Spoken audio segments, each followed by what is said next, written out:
Olá pessoal, salve Maria, Deus abençoe. Viva Cristo Rei. Então, onde há mais divisões? Dentro da Igreja Católica ou dentro da Igreja Protestante? O professor Eduardo Faria rebateu o Augusto Nicodemos nesse vídeo. Eu vou deixar uns cortes e vou reagir a esse vídeo. Por quê? Porque o Augusto Nicodemos e alguns protestantes bateram naquela tecla de que a Igreja Católica tem muitos carismas, tem muitos grupos de jovens, tem muitas denominações. Para eles tem várias coisas que não fazem sentido.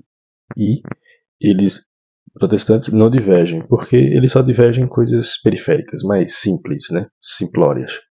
E na essência é tudo igual. Mas na verdade é o contrário. Na essência, eles que divergem, por exemplo, você vai perceber que eles divergem na ideia de batismo, a ideia de sacramento. Calvino, por exemplo, como o professor vai falar, aceitava as ideias de sacramento. E as igrejas, a maioria das igrejas protestantes não aceitam a ideia de sacramentos. Para eles isso não existe. Se uma pessoa está numa igreja de denominação, uma certa denominação, e vai para outra, ela tem que se batizar novamente, porque um batismo de uma igreja não é válido em outra, entre tantas outras coisas, na essência, que são diferentes. Primeiro trecho do vídeo, o início, depois eu vou voltar para também comentar, e vou fazer assim até o final do vídeo. Assista comigo. A unidade está no protestantismo, porque eles se unem em torno dos 5 solas da reforma, né? Sola Gratia, Sola Fide, Solus Christus, Sola Escritura e Soli Deo Glória. E no catolicismo existe desunião. Desculpa, né? Não é para rir, mas é para rir, né? Uhum. Não era para a gente estar rindo, mas às vezes não dá para resistir. Que no catolicismo tem desunião, porque no catolicismo tem os cistercienses, tem os carmelitas, tem os franciscanos, tem a renovação carismática, tem os teologia da libertação da vida, tem gente lá na Alemanha querendo aprovar casamento gay, não sei o quê. E o que ele colocou é um mito. É um mito. Aliás, eu fiz um post uma vez no meu Instagram que me deu uma dor de cabeça danada, que era 5 mitos da Reforma Protestante. Né? E um desses mitos era justamente esse. Qual que era o mito? Os protestantes só divergem naquilo que é periférico, mas concordam naquilo que é essencial. Mentira. Os protestantes divergem naquilo que é periférico, obviamente, mas divergem naquilo que é essencial. Deixa eu fazer algumas pontuações aqui do que é periférico. Ok. Quer dizer, nem sei se isso é tão periférico assim, né? Eu acho que isso é essencial, mas, por exemplo, o governo da igreja. Algumas igrejas protestantes vão dizer que a igreja tem que ser governada por bispos. Outros vão dizer que tem que ser governado por presbíteros, que é um colegiado de presbíteros da igreja local. Outros vão dizer que a igreja tem que ser governada pela congregação, é o congregacionalismo, que é tipo uma democracia deliberativa. Ora, qual que está certo? Os 3 se baseiam na Bíblia. Ordenação de pastoras. Alguns protestantes acham que devemos ordenar pastoras e não fazê-lo é um machismo injustificável. Outros vão dizer veementemente que a ordenação para o ministério pastoral é somente para os homens e fazê-lo é desobedecer à Bíblia. E os dois usam a Bíblia. É interessante porque a argumentação de ambos estão baseadas na Bíblia. Na Bíblia. Uns vão dizer que você deve batizar criança, como a gente estava falando aqui agora. Outros vão dizer que não devem batizar criança. E ambos estão baseados na Bíblia. Agora o professor ele vai tocar num ponto muito interessante, que é a ideia dos sacramentos. Não sei se você sabe, né, mas a ideia dos sacramentos, a questão dos sacramentos, é essencial para a Igreja Católica. 7 sacramentos. Mas para as igrejas protestantes, denominações protestantes, a maioria, certo? Em grande medida, a ideia dos sacramentos não existe, né, essa questão dos sacramentos. No entanto, isso, por exemplo, a doutrina calvinista, o Calvino, ele aceitava a ideia dos sacramentos, a questão dos sacramentos. E o professor vai comentar o seguinte, que a maioria das igrejas hoje, se for analisadas com base no pensamento do Calvino, elas estariam contra o que Calvino pregava, aliás, escreveu, né? Então, assim, na essência, há muita divisão dentro da igreja protestante. Agora, na igreja católica, se a gente for perceber, esses carismas, essas divisões, que o Padre Paulo, inclusive, tem essa aula. Vou colocar o link aqui. Dessa aula da questão de divisão da Igreja Católica, dessa questão de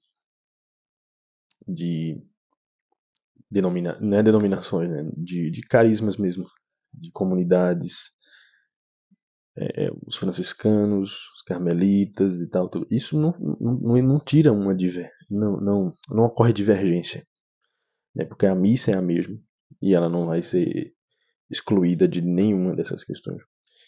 Então o centro é a missa, né? Então a caridade que esses movimentos têm, dentro da Igreja Católica, desses carismas, né? Não tira a essência do sacramento, não tira a essência da autoridade da Igreja. Não tira nenhum. Então não é uma divisão. É só uma questão de entender mesmo a lógica. Você vai ficar com o restante do vídeo, que ele vai falar dessa questão dos sacramentos. Que é algo bem chocante, porque nem os protestantes seguem a origem das ideias deles. Os calvinistas, por exemplo. A origem do Calvino, que o Calvino argumentava. Por exemplo, os batistas, não sei se vocês sabem. Os batistas têm uma concepção muito assim sobre batizado, por exemplo. Salvo engano, eles não acreditam nessa espécie de batismo, como ocorre em outras igrejas. O batismo para eles é diferente. Enfim, não é o batismo nas águas, salvo engano. Enfim, o professor vai explicar melhor, mas enfim, eles não aceitam essa ideia de batismo, por exemplo. Agora, o ponto que eu quero tocar, respondendo a essa argumentação do reverendo Augustus, é o seguinte: sacramentos, isso é periférico ou isso é essencial? O Senhor Jesus disse: quem crer e for batizado será salvo. Ele também disse: quem come a minha carne e bebe o meu sangue tem a vida eterna. Eu não estou nem entrando aqui no detalhe do que significa beber do sangue e comer da carne. Perfeito. Tá? Isso aí depois a gente discute se for o caso. Mas a questão é, todo mundo concorda que Jesus está falando do sacramento da Eucaristia. Ou se você quiser chamar de Santa Ceia, chame de Santa Ceia. Mas Jesus conecta a participação na Santa Ceia com a salvação e conecta o batismo com a salvação. Ou seja, sacramentos não é periférico. Além disso, eu vou mais longe. O reverendo Augustus, ele pertence a uma tradição reformada, uma tradição protestante de linha reformada, que é a linha calvinista.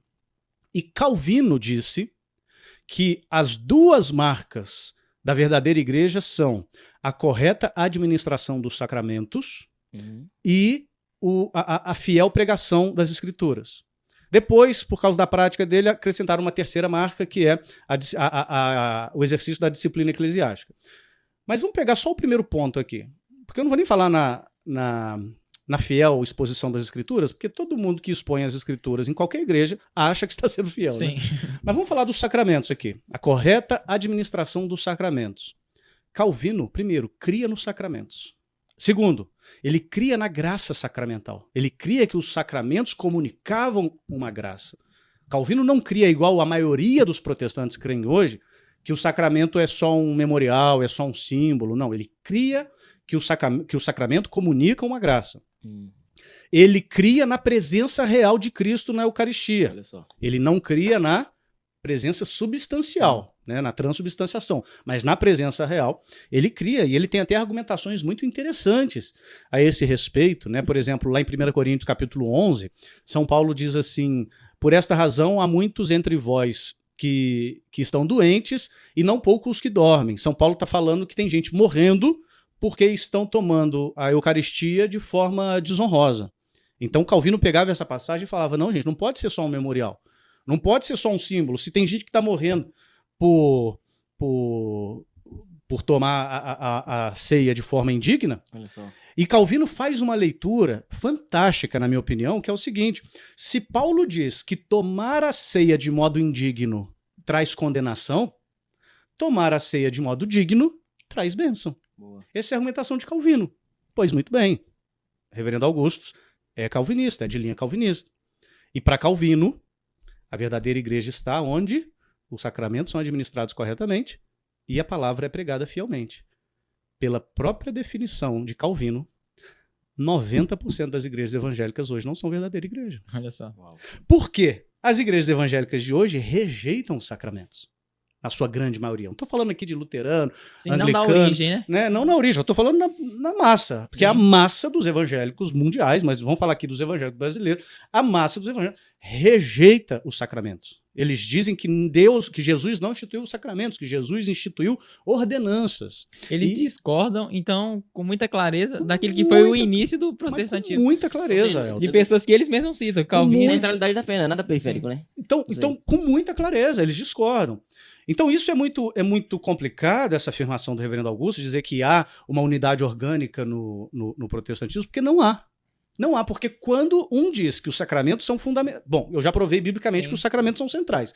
Quando um diz que os sacramentos são importantes e comunicam graças, e a verdadeira igreja está onde os sacramentos são ministrados corretamente, são administrados corretamente, e o outro diz que não existe sacramento, que aquilo são meramente ordenanças simbólicas, ordenanças que vão simplesmente trazer à memória do fiel uma realidade que aconteceu. Por exemplo, o batismo não causa o novo nascimento para os batistas, por exemplo. O novo nascimento acontece quando o sujeito levanta a mão e aceita Jesus. O batismo é simplesmente um símbolo de uma realidade que já aconteceu.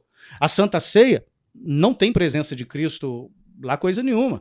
A Santa Ceia é simplesmente um lembrete do que aconteceu na cruz há 2000 anos. Então, pela própria definição de Calvino, 90% dos evangélicos hoje não são verdadeira igreja, porque os sacramentos não são administrados corretamente. Além disso, no texto que ele publica, ele até cita assim, os batistas e os presbiterianos, eles são como se fossem tribos diferentes.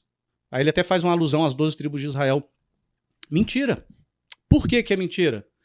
Porque um presbiteriano, se ele se torna batista, ele tem que ser batizado de novo. Olha só. Os batistas não consideram o batismo presbiteriano válido. Não consideram o batismo presbiteriano válido. É muito interessante a gente perceber isso, gente, porque, primeiro, que eles não consideram o batismo infantil válido. E não consideram o batismo por efusão válido, né? Que você derrama água válido. Então, se o sujeito foi batizado na igreja presbiteriana quando criança, e for para uma igreja batista, ele tem que ser rebatizado. E se ele foi batizado adulto na igreja presbiteriana, mas que não tenha sido por imersão, e vai para a igreja batista, ele tem que ser rebatizado. Aí eu falei isso uma vez com um amigo meu que era pastor batista, aí ele falou assim, não, na minha igreja eu não rebatizo. Eu falei, cara, seja honesto. Ele, não, eu reconheço que 99% das igrejas exigem o rebatismo. Eu não vou nem falar o nome desse amigo, que ele pode ficar ruim na própria convenção batista dele, entendeu? Então, essa questão é muito séria. Essa questão é muito séria. Eu sei de pastores, gente, isso aqui é uma piada. Eu sei de pastores presbiterianos que foram convidados para pregar numa igreja batista. Imagina a cena, o pastor presbiteriano é convidado para pregar numa igreja batista. Aí ele vai pregar na igreja batista. E nesse dia foi dia de Santa Ceia. E não deixaram o pastor convidado participar da Santa Ceia porque ele não era batizado validamente. Olha só, velho. Olha que loucura, cara.